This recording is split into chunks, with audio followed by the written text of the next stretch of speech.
Assalamualaikum warahmatullahi wabarakatuh. Ibu saya ingin menikahkan adik saya dengan pria pilihan ibu saya. Pria itu orang Islam, akan tapi belum tertarik kepada ilmu agama. Permasalahannya adik saya sudah menolak karena tidak cocok. Tapi ibu saya sangat memaksa adik saya, sedangkan adik tetap tidak mau. Sekarang ibu saya marah karena saya tidak mau mendukung ibu saya untuk memaksa adik saya. Bagaimana sebaiknya yang saya lakukan? Tetap mencari ridho ibu dan tetap memberikan pemahaman-pemahaman kepada ibu agar ibu tidak ngotot untuk menikahkannya. Dan coba sampaikan kepada ibu anda tentang masalah ya, hadis-hadis syar'i yang kata Nabi SAW, kalau datang kepada kalian yang kalian ridhoi agamanya dan akhlaknya, maka terima lamarannya.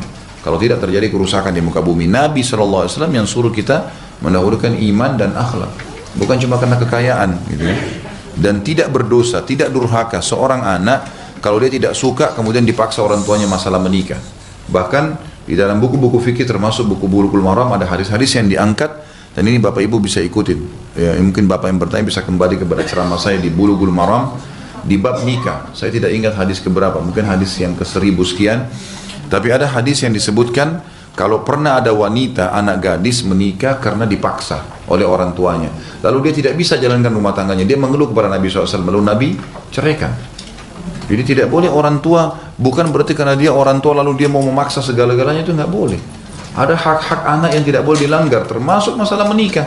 Kecuali kalau anak kita mau nikah sama orang buruk, itu lain. Ini kalau terbalik kasusnya malah ibunya paksa dengan orang yang buruk, ini kesian si anak, gitu kan? Karena ingatkan, coba sampaikan kepada ibu-ibu, setetes sperma masuk ke rahim adik saya sudah cukup akan anak itu menjadi, kalau dia hamil, anak laki-laki ini akan jadi ayah anak ponakan saya selamanya.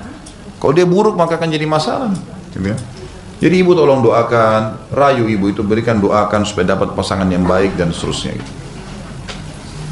Apakah ada batasan dari ta'aruf sampai ke waktu akad nikah? Tentu ada, tidak boleh ada pelanggaran agama, tapi boleh komunikasi. Tidak dilarang dalam Islam bertanya, gitu kan? Bertanya sesuatu yang ma'ruf. Tinggal di mana, kerjanya apa, orang tuanya siapa, dari suku mana, kebiasaannya apa, hal-hal yang mubah. Tapi ini jangan dianggap boleh sembarangan, telepon-teleponan, janjian, ini nggak boleh. Dalam Islam ada batasannya. Dan nanti puncak daripada kenikmatan pernikahan justru kalau tidak pernah ketemu itu. Itu luar biasa itu. Nanti mulai alam pacarannya setelah akad nikah. Itu luar biasa. Jadi orang sudah begitu pacaran sudah bisa pelampiasan biologis, berpahala lagi. Anaknya halal, keluarganya senang, luar biasa. Jalan orang tidak ada yang curiga, oh istrinya, oh suaminya, gitu kan. Harusnya begitu. Ada batas selama tidak melanggar agama, dan harus dibatasi komunikasi, terutama ibu-ibu, hati-hati. Nanti ada pelajaran kita tentang masalah mengenali karakter laki-laki. Laki-laki itu kalau perempuannya terlalu ngoyo, itu berbahaya, malah tidak dihormatin sama dia. Kalau perempuan terlalu mudah disentuh, terlalu mudah diajak zina, pasti nanti dia menganggap remeh perempuan itu. Tapi itu sudah sunnatullah, Allah berikan begitu pertahanan bagi perempuan. Makin dia menjaga dirinya tidak mudah disentuh, kau mau nyentuh saya nikah, tidak mau ya jangan, gitu kan? Apa yang butuh ditanya silakan, 1, 2, 3, 4, 5, sudah selesai. Nggak bisa ya sudah. Allah SWT akan mendatangkan orang yang lebih baik. Apakah berdosa orang tua jika putrinya sudah ta'aruf tapi meminta waktu dari calon menantunya untuk menyelesaikan kuliahnya 6 bulan lagi? Kalau anak sendiri yang bisa, dia mampu untuk menahan itu, ya, nggak ada masalah. Tapi jadi jangan orang tua yang ambil keputusan nih, terutama ibu-ibu, maaf, nggak boleh ibu-ibu, nggak boleh. Pernikahan anak di tangan dia dan ayahnya, ibu nggak ada urusannya di situ. Kalau ayahnya nggak setuju, jangan melangkah, nggak boleh. Kata Nabi SAW, wanita manapun yang menikah tanpa izin walinya, nikahnya batal.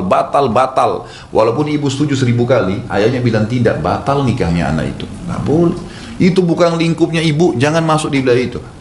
Biar ayahnya. Kalau kita diminta pendapat, baru kasih pendapat. Memang begitu hukum Allah. Ini bukan karena kasus si suami ya. Jangan bilang kok suami enaknya. Ini bukan masalah itu. Hukum Allah. Kita sedang bicara masalah hukum Allah. Ini agama yang memandu kita begitu. Jadi nggak boleh. Banyak anak-anak subhanallah rusak rumah tangganya gara-gara ibunya ngotot suruh nikahkan walaupun ayahnya tidak setuju. Kewalihan ayah boleh dicabut hanya dalam keadaan satu. Kalau ayahnya orangnya fasik, orangnya buruk, nggak beragama, dan mau anaknya juga nikah sama orang yang buruk, pemabuk dan seterusnya, ini nggak boleh. Batal, pindah kepada wali hakim. Tapi kalau ayahnya soleh, nggak boleh nih.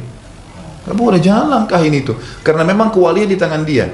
Khidmah, pelayanan ibu yang dinomorsatukan. Hadis yang berbunyi tentang masalah bakti dengan orang tua, kata sahabat, siapa yang lebih layak saya layani ya Rasulullah? Khidmah bisuhbati, maksudnya saya temanin, saya layani. Kata Nabi, ibumu. Siapa lagi Rasulullah? Ibumu. Siapa lagi? Ibumu. Kemudian siapa? Ayahmu. Maksudnya gini, kalau ibu minta diambilin air, ayah juga minta diambilin air, yang didahulukan siapa?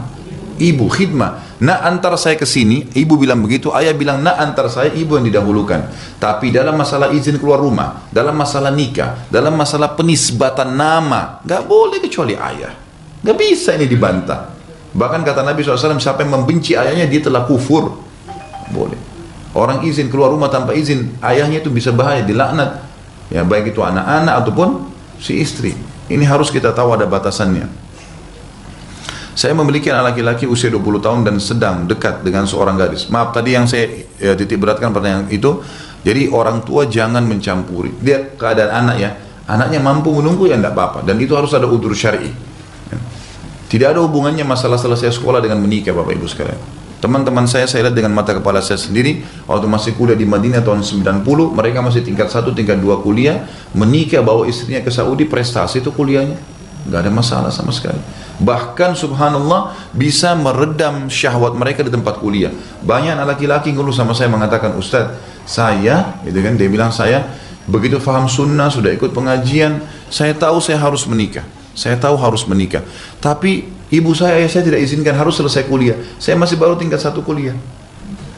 Saya tidak bisa tahan syahwat saya. Fitnah di kampus. Pilihannya, lanjutkan kuliah dalam kondisi mengekang diri, atau saya berhenti kuliah. Ayah ibu saya tidak mau nikahkan. Kenapa ini? Kenapa bapak ibu ego begini nih? Apa hubungannya gitu? Kalau dia berhasil sampai dapat ijazah, kalau dia meninggal sebelum itu, gimana caranya? Ini jangan lawan sistem alam yang luas ini. Bisa meninggal sebelum nikah, kan gitu. Bisa ada orang subhanallah sarjana mau wisuda tabrakan mati.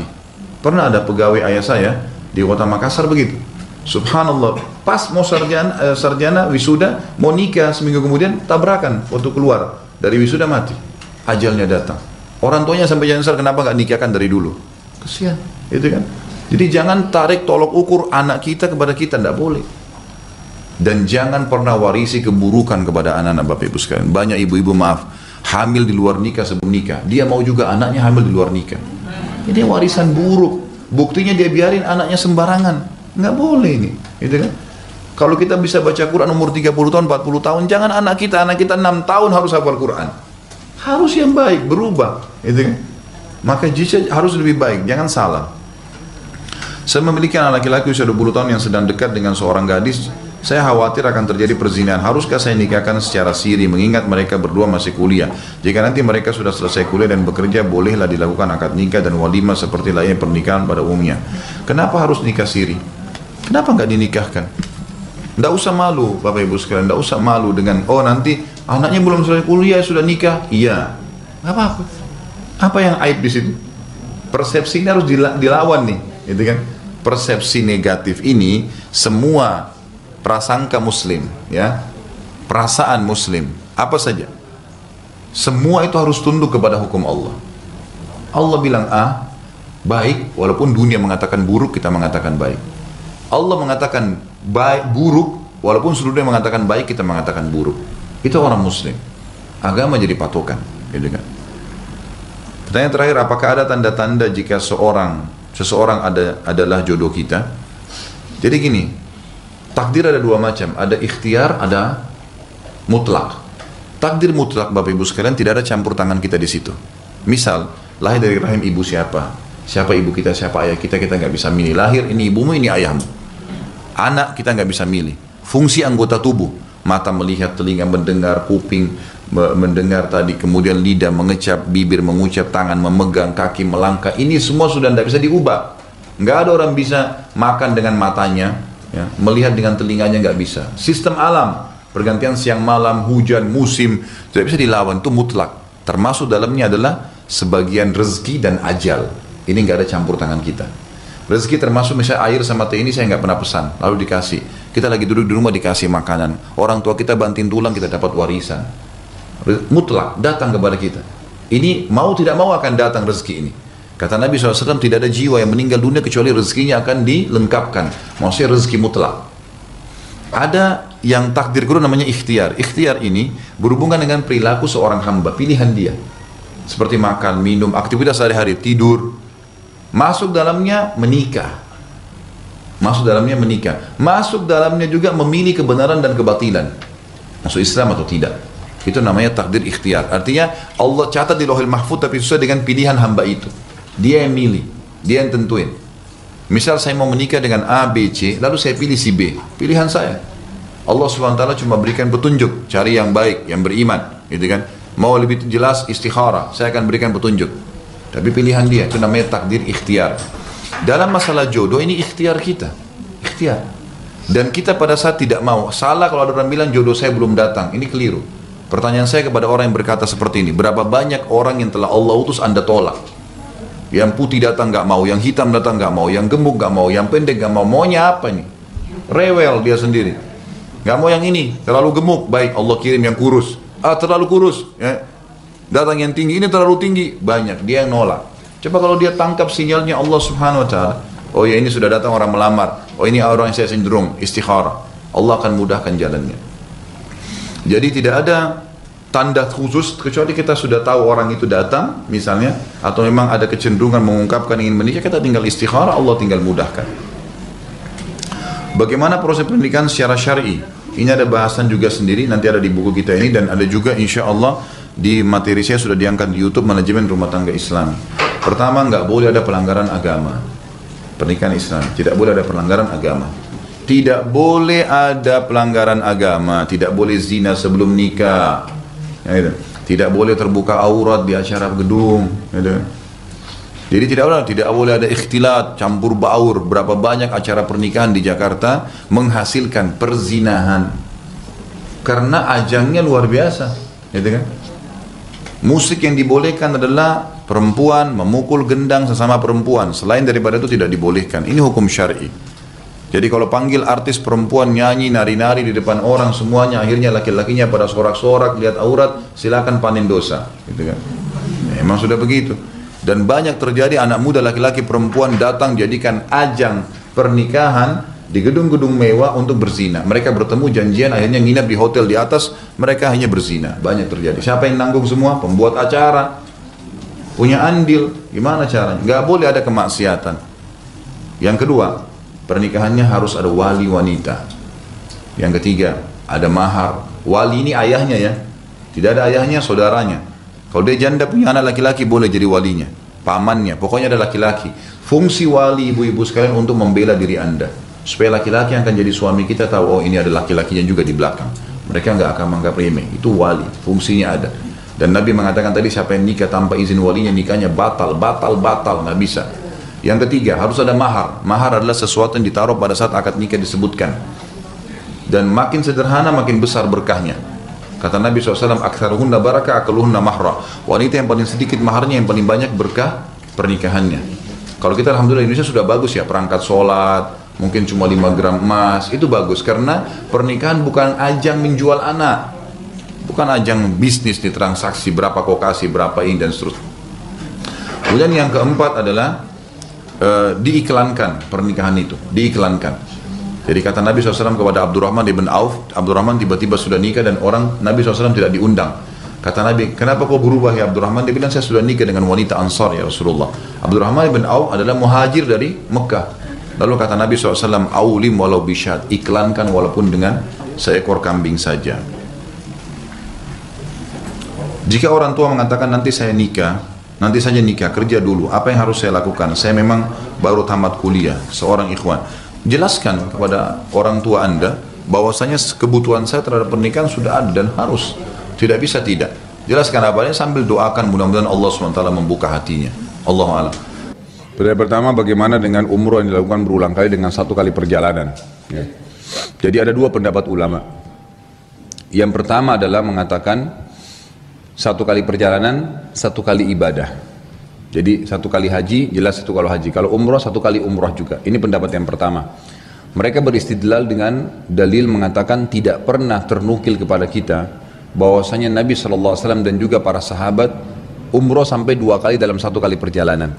Jadi seperti itu saja, karena tidak pernah ternukilkan kepada kita bahwasanya Nabi SAW dan para sahabat pernah umroh 2 kali dalam 1 kali perjalanan, gitu kan? Yang ada malah umroh kemudian pulang, kan itu. Baik, ini pendapat. Pendapat yang kedua mengatakan tidak, masih terbuka, khusus bagi penduduk yang berada di luar kota Mekah atau yang berada di luar Jazirah Arab secara khusus. Umumnya yang berada di luar kota Mekah dan Jeddah, karena kota Mekah dan Jeddah ini mikotnya mereka dari rumah sendiri. Jadi mereka pakai ihram dari rumah langsung saja masuk haram umroh selesai. Tapi selain kota Mekah dan Jeddah, itu mereka berihram dari mikot, termasuk penduduk Madinah. Selama mereka harus melewati mikot, berarti masih terbuka kesempatan mereka untuk melakukan ibadah itu semampunya. Dengan pertimbangan, terutama luar Jazirah Arab, ya kalau kayak kita di Indonesia atau negara-negara yang memang pertimbangannya pertama perjalanan jauh, yang kedua pertimbangannya itu besarnya biaya, gitu kan?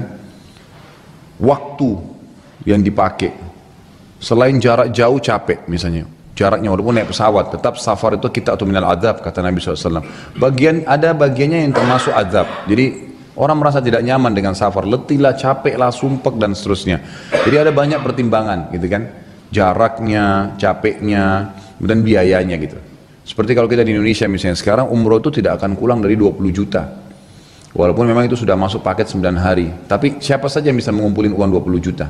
Bagaimana kalau seseorang memang dia hanya mampu mengumpulkan uang 20 juta dalam seumur hidupnya untuk umroh? Maksudnya dia tinggal di gunung gitu, sekali bisa umroh. Sementara ayah ibunya belum pernah umroh sebelumnya dan sudah mati. Umroh dan haji untuk orang mati itu boleh kan dalam Islam, dan dalilnya cukup banyak yang sahih berhubungan dengan masalah itu. Di antaranya hadis Bukhari, kata Nabi SAW kepada seorang sahabat yang berkata, ya Rasulullah, ayah saya nggak bisa lagi perjalanan jauh, sudah sangat tua. Ada beberapa riwayatnya yang mengatakan sudah meninggal, gitu kan? Apakah boleh saya haji dan umroh untuknya? Kata Nabi SAW, haji dan umrohlah untuknya, gitu kan? Berarti dibolehkan. Nah sekarang dia cuma bisa biaya umroh sekali seumur hidup. Pada saat dia umroh ke sana, kemudian ayah ibunya memang yang tadinya belum pernah umroh, sementara hukum syar'i membolehkan dia umroh dan haji untuk keluarganya yang sudah meninggal. Dia kalau kembali Indonesia mungkin tidak bisa kembali lagi karena tidak ada biayanya. Maka hukum-hukum seperti ini pendapat guru mengatakan boleh saja. Beda memang kalau orang itu dia travel misalnya, atau memang dia pemilik travel, dia setiap minggu berangkat, setiap bulan bisa berangkat, atau memang dia orang kaya raya bisa berangkat setiap bulannya, bisa berangkat, punya kemampuannya, sudah dia jalankan pendapat pertama, umroh sekali saja. Tapi kalau dia punya kesulitan, gitu kan, untuk kembali lagi, jaraknya jauh, maka pendapat guru mengatakan dibolehkan, karena dasar hukumnya adalah umroh itu ibadah yang diperintahkan, punya dalil. Jadi umroh itu adalah fadilahnya besar. Kemudian mengumrahkan orang yang sudah meninggal adalah ada perintahnya. Berarti istimbat hukum dari dalil itu lebih ada daripada pendapat pertama yang hanya mengatakan tidak pernah ternukil, kan gitu. Ya ini pendapat Allahu alam. Ya ini dua pendapat. Kalau saya pribadi, saya tidak mengatakan pendapat umum. Saya lebih cenderung dengan pendapat yang kedua. Kalau saya pribadi, karena saya melihat memang sulitnya orang-orang kita untuk kembali, gitu kan, dan memang kita harus fair untuk bisa mengangkat pendapat para ulama dan tidak fokus kepada satu pendapat sehingga memang tidak kaku. Akhirnya sekarang orang-orang kita banyak sekali yang tidak bisa lagi pulang, nggak bisa berangkat lagi dan tidak bisa ada kesempatan. Nah beda kalau memang ada juga orang terlalu berlebihan, misal dia udah umrah nih buat diri dia, kemudian dia keluar lagi dari Mekah ke Mikot, biasanya ke Ji'rana yang Nabi SAW biasa memang pernah niat dari situ, kemudian dia umrah hari ini, besok umroh lagi, lusa umroh lagi. Nah ini mungkin yang perlu dipertanyakan berulang-ulang dalam hal-hal yang memang sebenarnya tidak ada hajat untuk itu. Terlebih lagi kalau dia bertahallul, mencukur gundul rambutnya, maka mungkin akan sulit, gitu kan. Tapi kalau dia umroh buat dirinya, kemudian mungkin buat orang tuanya, besok ya misalnya, atau 3 hari atau seminggu kemudian sebelum dia pulang, itu mungkin masih masuk dalam kategori pendapat yang pertama tadi. Jadi pendapat yang kedua, pendapat kedua mengatakan juga tidak dianjurkan juga orang terus satu hari, kan dia kalau umroh kan 2 jam bisa selesai, satu hari dia umroh sampai 5 kali misalnya, makanya tidak dianjurkan, karena itu akan bertolak belakang malah dengan sunnah Nabi masalah tahallul, mencukur rambutnya misalnya. Tapi kalau dia berikan jarak waktu dan memang itu dia lihat hajatnya penting, dia nggak bisa kembali lagi, maka insya Allah itu tidak ada masalah. Allahu a'lam. Itu yang pertama ya. Kalau pertanyaan yang kedua tadi, bagaimana dengan travel haji umroh yang menawarkan jasa untuk daftar umroh dengan bekerja sama dengan bank konvensional? Pertama sekali kita sudah tahu bank konvensional adalah bank riba, dan semua yang berhubungan dengan bank riba itu berarti kita terlibat di dalamnya, gitu kan? Meminjam uangnya kah, gitu kan? Menggunakan fasilitasnya kalau memang dalam keadaan-keadaan memang tidak ada solusi lain tapi tetap aja dilakukan. Maka itu berarti tetap misalnya KPR, mobil, motor gitu, itu kan semua kalau menggunakan bank ribawi berarti jelas akadnya riba. Maka dia masih punya misal minimal solusinya ada perbankan syariah, misal minimal, atau misalnya dia sabar, dia nggak usah buru-buru gitu. Nah kalau memang dasarnya adalah haram untuk menggunakan uang pinjaman dari bank konvensional, karena jelas mereka menggunakan akad hutang piutang. Utang, saya utangkan kamu 10 juta, kamu bayar 12 juta, dicicil 24 bulan, tetap utang namanya, itu yang riba. Itu riba ya jelas-jelas, ya ainur riba di situ. Jadi nggak boleh. Itu kan nggak boleh, jelas nggak benar. Dan Allah SWT, Nabi SAW mengatakan apa? Inna Allah tayyibun la yakbalu illa tayyiba. Allah suci, bersih, tidak terima kecuali yang suci dan bersih. Kata ulama hadis adalah termasuk dana yang dipakai. Jadi ibadah tidak akan diterima kalau menggunakan pendapatan yang haram. Di antaranya orang hasil korupsi dipakai umroh haji, menghajikan umroh, tetap tidak diterima umroh tersebut karena memang pakai dasarnya uang-uang yang haram gitu. Gitu Pak ya.